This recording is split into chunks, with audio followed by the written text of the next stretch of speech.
Hello दोस्तों, आप सभी का स्वागत है ब्रांड न्यू एपिसोड में। मैं बस आपसे इतना कहना चाहता हूं, अगर आप में से कोई हमारा मेंबरशिप लेना चाहे तो ले सकता है, बहुत ज़्यादा मेहरबानी हो जाएगी। तो चलिए बिना किसी देरी की वीडियो को शुरू करते हैं। एपिसोड की शुरुआत में हमें ये दिखाया जाता है कि दोनों एकदम ही हैरान हो चुके रहते हैं, और वो हैरान इसलिए होते हैं क्योंकि यहाँ पर कगारी आई होती है ताकामी का हाथ मांगने के लिए, हाथ नहीं उसे पूरा अपने साथ ले जाने के लिए, विदा करने के लिए। और यहाँ पर जो उसकी मॉम रहती है वो कह रही होती है कि ये तो हमारे लिए काफ़ी ज़्यादा सम्मान की बात है। और उसकी मॉम बता रही होती है कि तुम्हें पता भी है कगारी सान यहाँ पर तुम्हें खुद लेने के लिए आई है, ये कितनी ज़्यादा अच्छी बात है।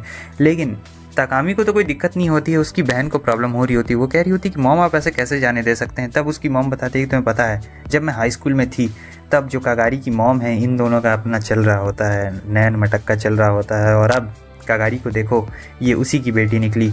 हालांकि हम दोनों ने फैसला किया था कि हम लोग बड़े होकर एक दूसरे से शादी करेंगे। तुम लोग समझ रहे हो ना कौन सा वाला शादी हो रहा है।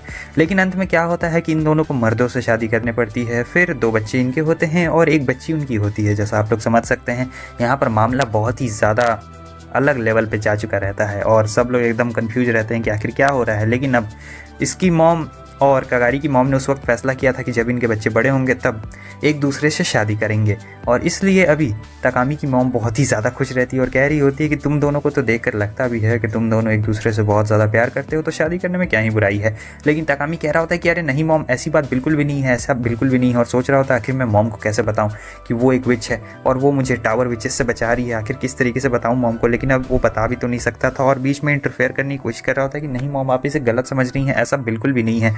लेकिन वहाँ पर उसकी मॉम कह रही होती कि अरे जाने दो, तुम दोनों साथ में रहो ना, क्या दिक्कत है। मगर यहाँ पर ताकामी की बहन को ये सब ज़रा भी अच्छा नहीं लगता है। कह रही होती कि नहीं, आप मेरे से मेरा हक छीन रहे हैं, मुझे मेरे भाई के साथ रहना है। लेकिन उसकी मॉम कहने लगती है कि अच्छा तुम्हें अपने भाई के साथ रहना है, जहाँ तक मुझे अच्छी तरीके से याद है तुम बस अपने भाई को परेशान करती हो और कुछ भी नहीं। तुम तो बहुत बार छोटे होने का फ़ायदा भी उठा लेती हो और हमेशा उसे पिटवा देती हो, लेकिन अब ये सब नहीं चलने वाला है। और फिर वो उसे झुका देती है कगारी के सामने और कहती है कि माफ़ करिए बच्ची है।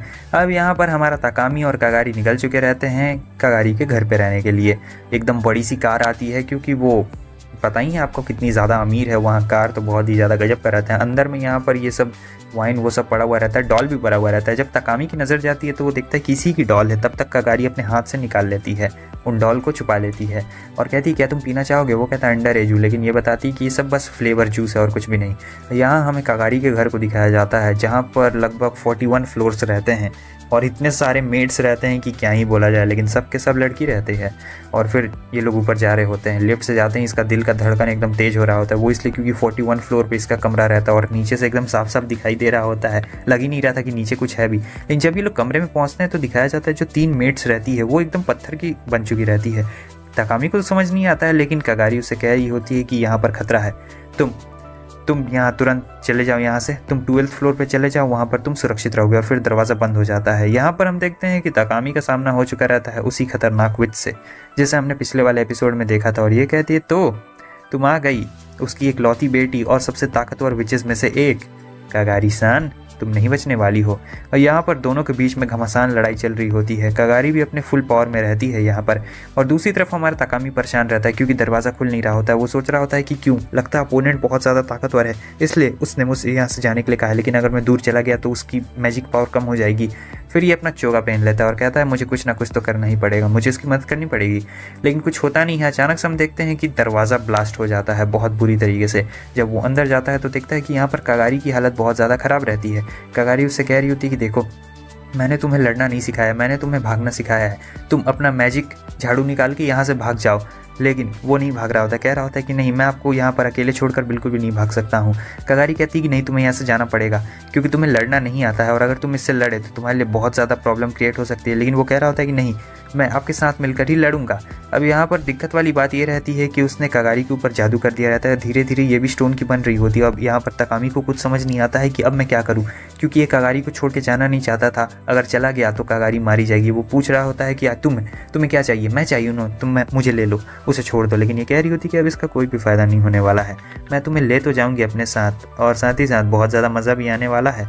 वैसे तुम दोनों की किस्मत एक जैसी ही है, जब तक मैं तुम्हें नहीं जान से मार देती हूँ तब तक वो भी नहीं मरने वाली है। यहाँ पर इसे सारी बातें समझ में आ चुकी थी, क्योंकि पहले ही सारी बातें इसे पता थी। तब इसकी नज़र वहाँ उस पिल पे जाती है जो इसे इस विच ने दी थी। आपको याद ही होगा, इसने कहा था कि अगर पिल को खा लोगे तो फुल पोटेंशियल तुम्हारी रिलीज़ हो जाएगी।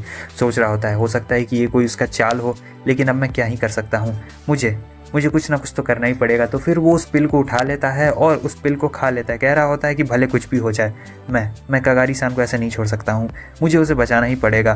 और ये कहने के बाद कहता है कि हम दोनों की किस्मत एक है। पिल खा लेता है। यहाँ पर उसकी एनर्जी रिलीज़ होती है। हमें दिखाया जाता है एक डीमन को। यहाँ पर उसके पिल खाते ही एक डीमन बाहर आ चुकी रहती है जो इसकी एक विश को पूरा करेगी, और वो विश रहती है उसे ख़त्म करने की। वो जो विश रहती है इस पे हमला करती है डीमन पे, लेकिन वो जो डीमन रहती है बड़े आराम से उसके सैनिकों को मार देती है। और फिर हमें ये दिखाया जाता है, अभी माहौल काफ़ी ज़्यादा अंदर में शांत होता है, लेकिन अचानक से एक बहुत ज़्यादा बूम। इधर हमें प्रिंसिपल को दिखाया जाता है जो देख रही होती है अपने प्यारे से घर को। कहती है कि आहा, जब मैं अपने प्यारे से घर को देखती हूँ तो मुझे बहुत ही ज़्यादा रिलैक्स महसूस होता है, एकदम मज़ा आ जाता है, क्या मस्त घर बनाया है मैंने। लेकिन फिर वहाँ पर देखते हैं कि उनका पूरा का पूरा घर ही ब्लास्ट हो चुका रहता है, और अपने प्यारे से घर को ऐसा ब्लास्ट होते हुए देख बहुत ज़्यादा गुस्से में रहती है। और उन्हें पता चल चुका रहता है कि ये सब काम मेड्यूसा का ही रहता है, यानी वही शैतान विच। फिर ये अपने साथी से कहती है कि जल्दी करो, सारे विचेस को बुलाओ, इमरजेंसी मीटिंग है। इस तरफ हमें डीमन को दिखाया जाता है जिसने वो धमाका किया था, और मेड्यूसा काफ़ी दूर जाकर गिर चुकी रहती है। और फिर वो कह रहा होता है कि क्या तुम ठीक कर सकती हो इसे, क्या तुम इसे ठीक नहीं कर सकती हो क्या। वो कहती है कि हाँ मैं इसे ठीक कर सकती हूँ, देखो ना इसकी ये हालत कैसे हो गई। तब वो डीमन कहती है इसकी ये हालत तुम्हारी वजह से ही हुई है, बुरा मत मानना, लेकिन तुम्हें अपने दिल के अंदर कहीं ना कहीं इस पे भरोसा नहीं था, इसलिए इसकी ये हालत हो गई। अगर तुम्हें कगारी पे पूरा भरोसा रहता तो अभी इसकी हालत नहीं होती। वैसे छोड़ो, मैंने तुम्हारी मदद की है तो इसके बदले में तुम्हें कुछ देना पड़ेगा। वो कहता है क्या चाहिए, पैसा, दौलत, शोहरत। वो कहती है नहीं, मैं एक डीमन हूँ, मैं इसका क्या करूँगी, तुम अपने दोनों आँख निकाल के मुझे दे दो। तो वो तुरंत मान भी जाता है। तब डीमन थोड़ी हैरान हो जाती है कि इतनी जल्दी मान भी क्या। कह रही होती कि भाई ये तो बहुत ज़्यादा जल्दी है, लेकिन देखो मुझे तुम्हारी आंखें नहीं चाहिए, अपना कान लाओ इधर। फिर वो उसके कान में बता रही होती कि कैसे उसे प्यूरीफाई करना है। वो एकदम हैरान हो जाता है, कह रहा होता क्या मुझे ये करना पड़ेगा। डीमन कहती कि हाँ देखो तुम्हें ऐसा ही करना पड़ेगा, अगर तुम ऐसा नहीं करोगे तो बहुत ज़्यादा दिक्कत हो जाने वाली है, क्योंकि जो मेड्यूसा है वो अभी फुल पावर में नहीं आई है, वो बस इसका अपना ट्रेलर पावर है, और अगर वो अपने फुल पावर में आ जाएगी तो उसे हराना काफ़ी ज़्यादा मुश्किल हो जाएगा। लेकिन मुझे पता है कि कागारी उसे हरा सकती है। तुम्हें अपने ऊपर पूरा भरोसा रखना पड़ेगा, और कागारी के ऊपर भी, कि तुम इसे हरा सकते हो, तभी तुम लोग मेड्यूसा को हरा सकते हो, समझे। और फिर यही बातें उसे समझा रही होती है, और ये सोच रहा होता है तब मुझे कगारी-सान के ऊपर पूरा भरोसा नहीं था कहीं ना कहीं, इसलिए वो हार गई। और इधर हमें ये दिखाया जाता है जो वो विच मेड्यूसा रहती है वो अब अपनी फुल पावर में आ चुकी रहती है और सीधे इनकी तरफ आगे बढ़ रही होती है। इधर जो डीमन रहती है कहती है ठीक है, मैंने तुम्हें सारी बातें बता दी है, और अगली बार से कभी भी ऐसी सिचुएशन में बिल्कुल भी मत फंसना जहाँ पर तुम्हें मेरी मदद की ज़रूरत पड़े। और ये कहने के बाद वो गायब हो जाती है। वो विच इनके सामने आ चुकी रहती है और कह रही होती है कि वो ईविल वर्मिलियन, मैं उसे नहीं छोड़ती, लेकिन वो गायब हो चुकी है। अब यहाँ पर इसके पास भी कोई रास्ता नहीं रहता तकामी के पास, तो वो प्यूरिफिकेशन कर रहा होता है। वो कगारी को किस करता है, हम देखते हैं कि उसका जितना भी स्टोन रहता है सब के सब स्टोन्स हट चुके रहते हैं और ये वापस से नॉर्मल में बदल चुकी रहती है। कह रही होती कि बहुत ही अच्छी नींद आई मुझे। और यहाँ पर टावर विचेस भी आ चुकी रहती हैं अपने मेड्यूसा की मदद करने के लिए, लेकिन आपको पता है कगारी बस अपने एक ही हमले में उन सारे के सारे विचेस को हवा में ही उड़ा डालती है। अब यहाँ पर हमारे तकामी को उसके ऊपर पूरा भरोसा रहता है और दोनों के बीच में घमासान लड़ाई शुरू हो चुकी रहती है। दोनों एकदम लाइटनिंग की स्पीड से एक दूसरे से टकरा रही होती है। कुछ समझ ही नहीं आता है कि आखिर यहाँ पर ये सब क्या चल रहा है। यहाँ पर वापस से इसका हाथ पत्थर का बन रहा होता है, लेकिन अब ये पावरफुल रहती है क्योंकि तकामी को कगारी के ऊपर पूरा भरोसा रहता है और दोनों एकदम टकरा रहे होते हैं। कगारी तकामी से कहती है कि चिंता मत करो, मैं संभाल लूँगी, बस तुम अपनी आंखें बंद रखो और मुझ पर भरोसा रखो। यहाँ पर सीन कट होता है, तकामी की आँख खुलती है, वो कहता है मैं कहाँ पर हूँ। कगारी कहती है कि हम लोग स्कूल के यही हॉस्पिटल में हैं, तुम ठीक तो हो ना। तकामी की आंखों में आंसू आ जाते हैं, वो सीधे वो कह रहा होता है कि तुम ठीक तो हो ना कगारी-सान। वो उसका गाले से पकड़ता है और कहता है अगर तुम्हें कुछ हो जाता तो मैं क्या करता। एकदम बच्चों की तरह रोने लगता है। वैसे उस शैतान विच का क्या हुआ। वो कहती है कि अच्छा ये देखो यहाँ पर बगल ही में तो है, यहाँ पर तुम सोए हो और वहाँ पर वो सोए है। तो वो कहता है कि अरे ये क्या, ये यहाँ क्या कर रही है।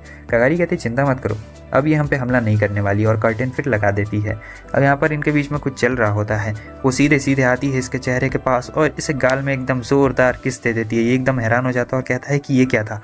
कगारी कहती है कुछ नहीं, मैंने बस फेवर रिटर्न किया है, तुमने भी तो मुझ पर एहसान किया था, ये उसी का है। सीन कट होता है, इधर उसकी मॉम बहुत ज़्यादा रो रही होती है कि मेरे बेटे को वो विदाई करके ले गई, अब कभी नहीं आएगा। फिर यहाँ पर फ़ोन आ जाता है, तो ये फ़ोन उठाती है, पता चलता है कि एक इमरजेंसी मीटिंग रखी गई है क्राफ्ट विचेस की। तो सारे के सारे क्राफ्ट विचेस आ रहे होते हैं। यहाँ पर तकामी देखता है कि अरे ये तो वही मोटू आंटी है जो वहाँ दुकान पर बैठती है, ये भी एक विच है, यकीन नहीं हो रहा है। अब फिर से सीन कट होता है, हमें दिखाया जाता है कि ये वापस आ गया था। उसकी मॉम कहती क्या हुआ, लड़ाई हो गई क्या तुम दोनों के बीच में? वो कहता है कि नहीं, अब से ये कगारी सान हमारे साथ में ही रहेगी। और उसकी मॉम एकदम खुश हो जाती है, कह रही होती है वो माफ़ करिएगा, भले हमारा घर आपके जितना बड़ा नहीं है लेकिन फिर भी आप यहाँ पर हमारे घर पधारी। वो कहती है कि कोई दिक्कत वाली बात नहीं है, और एपिसोड यहीं पर ख़त्म हो जाता है। Bye bye.